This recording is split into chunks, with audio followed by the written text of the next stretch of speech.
Տիկին նախարար, դուք խոսեցիք բժիշկներին կամ վիրաբույժներին տրվող այդ աշխատավարձի չափից, այս քննարկումից, եւ ասացիք, որ աշխատանքային քննարկում կա, կներեք, որ հասկանանք, ես ես հիշեցնեմ, որ ձեր նոր հրամանով, եթե նախկինում վիրաբույժը ստանում օրինակ 30% վիրահատությունից, հիմա ձեր հրամանով ինքը ստանալու է 16.5%, որովհետև այնտեղ իրեն հատկացում է արվում ընդհանուր կարծեմ 55%, դրանից դրա 30-ը արդեն ընդհանուր արժեքից կազմում է 16.5%, նույն կերպ անեստեզիոլոգին է վերաբերում եւ մյուս բուժանձնակազմին, մի քիչ խոճուչ հաշվարկներ չեմ ուզում դրա մեջ մտնել, բայց հաշվեցինք եւ պարզվեց, որ օրինակ սանիտարը կամ բուժքույրը հնարավոր է որոշ դեպքերում բժշկից ավելի շատ տոկոս ստանա։ Հիմա ձեզ ուզում եմ տեղեկացնել, որ ԲԿ-ներում ուղղակի ձեր հրամանը որպես սուրբ գիրք են ընդունում եւ չեն կարողանում վրայից անցնել, հիմա գուցե այդ մարդկանց հորդորեք, որ իրենց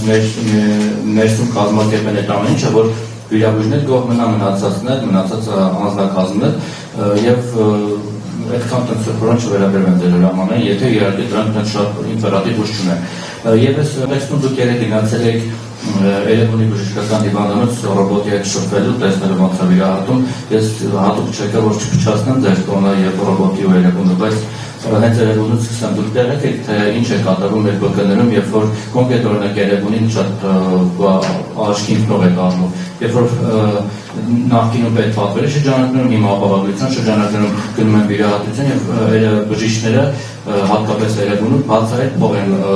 ուզում պացիենտից, կարճներ պացիենտի սոցիալական վիճակում է, չգիտեմ, տենց չեմ ուզում կոպիտ բառեր արտահայտել, բայց այդ կարգի աներս իրավիճակ, որ տիրում է Երևանում նրան հարագից այլ հիվանդանոցներում, չգիտեմ ուրիշ որտեղ կա, բայց գրեթե բոլոր ԲԿ-ներում է այդ վիճակը։ Ուղղակի փող են հափշտակում հիվանդից, որովհետև մեղքի բախվում է պետության վրա, ասում է պետությունը մեզ քիչ է փոխհատուցում, վիրահատության գումարը, չգիտեմ, 600,000-ը ինքը 300-ն է տալիս կամ 200-ը, մնացած տարբերությունը հիվանդից են ուզում։ Ես չգիտեմ, ստար գուցե նաև Երևանում ղեկավարությունը չի բանոնի անել, որտեղ իրենց մոտ մի քիչ շատ են ամեն ինչը շատ մեծ ծավալների հասնում։ Բայց ընդհանուր առմամբ համակարգային խնդիր կա, դուք քիչ է փոխհատուցում թե անալիզների համար, թե վիրահատության եւ ստիպված են լինում բժիշկները, որոնցից շատերը ուղղակի սովորել են նաև կոմպյուտերների փող աշխատել։ Հիվանդից գումար պահանջել շնորհակալություն։ Բայց հարցը ինչու՞ն էր։ Հարցը խնդիրներ, տեղակիկ ես ամեն ինչ եւ ինչ եք քիչ փոխհատուցում, որ նաև բժիշկները պացիենտից հետ տարբերություն չունեն։ Նախ իհարկե հարց տալուց սուր համեմատություն անելը շատ տեղին է, բայց ինձ թվում է կոռեկտ չի հրամանը սուրբ գրքի հետ համեմատելը, կարծում եմ ճիշտ չի նման համեմատություններ անելը։ Կարող եք օրենքի հետ համեմատել ասենք, բայց նորից էլի պահպանենք մարդկանց զգացմունքներին վիրավորելու էթիկական նորմերի շրջանակներում մնանք։ Այո, նախարարի հրամանը իրավական ուժ ունի եւ դա էլ էսպես մոտավոր չի, այն հիմնվում է կառավարության որոշումների վրա, որոնք էլ իրենց հերթին օրենքի վրա, օրենքն էլ իր հերթին սահմանադրության վրա։ Հիմա արդեն անցնենք բովանդակությանը։ Ուրեմն տեսեք, մեր ապահովագրության շրջանակներում, նաեւ պետական պատվերի շրջանակներում պետությունը ասում է, որ ես պատրաստ եմ այս ծառայությունը նկարագրով ձեռք բերել այս գնի փոխհատուցման։ Բժշկական կենտրոնը պայմանագրով, ակցեպտով, այսինքն համաձայնությամբ ընդունում է այդ պայմանները եւ մեր քաղաքացիներին տրամադրում է այդ ծառայությունը, մենք էլ վճարում ենք ծառայության այն արժեքը, ինչ որ պայմանավորվել ենք պայմանագիրը ստորագրելով։ Մենք պայմանագրի ուրեմն առարկա հանդիսացող ծառայության գնի մեջ որևէ մեկի աշխատավարձ չենք ֆիքսում։ Ես խնդրում եմ, փնտրեք մի բան, որը չկա։ Նախարարի հրամանով չեն սահմանվում բժիշկների աշխատավարձերը։ Դրանք սահմանվում են գործատու աշխատող հարաբերություններով։ Բայց մենք ինչ ենք ասում։ Մենք ասում ենք, որ մեր գնի հաշվարկի մեջ առնվազն այսքանը բժշկական կենտրոնը պիտի նախատեսի բուժ անձնակազմի փոխհատուցման համար։ Եվ նախկինում էլ մեր սահմանված այդ առնվազնի շեմից բարձր բժշկական կենտրոնները վճարում էին բժիշկներին, որոշներին շատ ավելի բարձր, որոշներին այդ չափով, որոշներին էլ մի փոքր ավելի բարձր։ Եվ մի բան էլ, հարգելի գործընկերներ, ես նորից խնդրում եմ, այստեղ չի կարելի նաև բուժանձնակազմի մյուս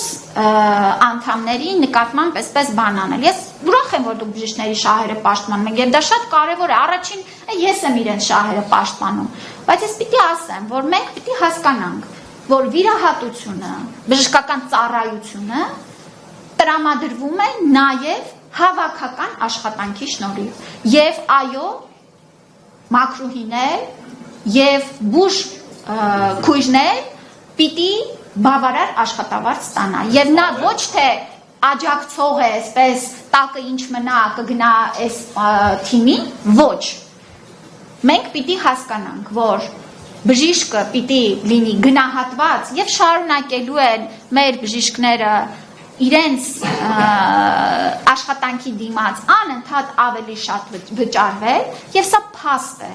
Սա փաստ է։ Մեր 2018 թվականից մինչ այսօր մեր բժշկական անձնակազմերի աշխատավարձերը անընդհատ աճել են եւ դրանք հաջորդիվ էլ շարունակվելու են։ Բայց մեր բուժքույրերը եւ մեր մաքրուհիները եւս պիտի բավարար աշխատավարձ ստանան եւ այո, մենք մցրել ենք այդ պահանջը, որ առնվազն որոշակի չափով նրանք պիտի փոխհատուցվեն։ Եվ ես սա շատ կարևոր եմ համարում։ Մեզ նաև բժշկական կենտրոններն են այսպես դիմել, որ սա հնարավորություն կտա փոխհատուցման գնի շրջանակներում վերանայել բուժքույրերի եւ սանիտարների աշխատավարձերը։ Եվ մենք սրա հետ շատ հաշտ ենք, բժիշկներն էլ շարունակելու են ուրեմն փոխհատուցման գնի շրջանակներում զբաղվածություն ապահովելու պարագայում, սա էլ է շատ կարևոր։ Բժշկի աշխատանքն էլ իհարկե գալիս է նրանից, քանի վիրահատություն կանի, չէ, ամսական, քանի խորհրդատվություն կանի, մարդիկ ինչքան գոհ կլինեն, կդիմեն իրեն, թե կողքի բժիշկին, եւ սա է մեր նպատակը։ Երևանու մասով եւ հավաքել։ Հա, Երևանու մասով։ Նախ շատ լավ կանեիք գայիք, որևէ մեկը չի կարող հարամել որևէ բան, ինձ հետ շրջայցում։ Ես ձեզ վստահեցնում եմ, դա ձեզ չի հաջողվի։ Ես ռոբոտի հետ չէի շփվում, ես վիրաբույժների հետ էի շփվում, ռոբոտը իր գործն էր անում։ Ես շատ ուրախ եմ, որ մեր բժշկական կենտրոնները համահունչ միջազգային զարգացման տեմպին համալրվում են նորագույն սարքավորումներով։ Ու ես ուզում եմ նշել, որ սա իհարկե ռոբոտը սիմվոլիկ է, որովհետև շատ ավելի, ինչպես ասեմ, համալիր նոր տեխնոլոգիական լուծում է, բայց սա վերաբերելի է նաև այլ սարքավորումների, հետազոտման նորույթների, վիրահատարանների կահավորման, եւ ես շատ դրական տպավորվում եմ շրջելով մեր բժշկական կենտրոններում, թե մասնավոր, թե պետական, թե ինչպես է վերափոխվում մեր առողջապահական համակարգի դեմքը։ Ինչ վերաբերվում է դժգոհություններին, ես ձեզ խնդրում եմ, հորդորում եմ, որ ցանկացած քաղաքացու բողոք փոխանցեք մեզ։ Ես շատ հետևողական եմ եւ եթե փաստվի նման դեպք, ապա մենք մեր նաև ապահովագրության պայմանագրի շրջանակներում, տեսչական մարմինների գործնեության շրջանակներում շատ հստակ կերպով ուրեմն կարձագանքենք, վստահ եղեք։ Մի ասեք բազմաթիվ են, կոնկրետ, 1-ա, 2-ա, 3-ա, բոլոր դեպքերը տվեք, 20 դեպք ակնկալում եմ ձեզնից, որ կտակ։ Ռոբոտը մտնում է տապայի մեջ, ռոբոտի ծառայությունները։ Դեռ ոչ, որովհետև նորից երեկ էլ ես նշեցի, որ պիտի 3 կենտրոններ ունենք, Սլավմեդը, Աստղիկ բժշկական կենտրոն եւ Երևանի դեռ չի մտնում այս մեթոդը, հետագայում մի քիչ աշխատանքի արդյունքում նաև նյութածախսի ինքնարժեքի հաշվարկման պարագայում կքննարկենք համավճարի սկզբունքով, սա էլ պիտի ես ասեմ, որ հարգելի գործընկերներ, ի վերջո մենք 129,600 դրամ տարեկան ապահովագրավճարի շրջանակներում պիտի կարողանանք ապահովել, չենք կարող ամեն ինչ միանգամից մտցնել։